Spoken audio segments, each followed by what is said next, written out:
You ask Tiger to solve. This deals with linear equations with one unknown. The final result is c equals 5. Let's solve it step by step. Group all constants on the right side of the equation. Subtract 39 from both sides. Simplify the arithmetic.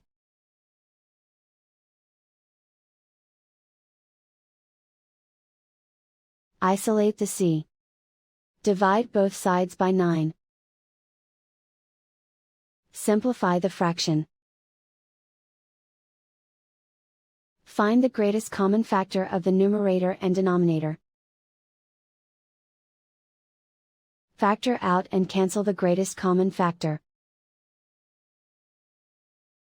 And so the final result is c equals 5.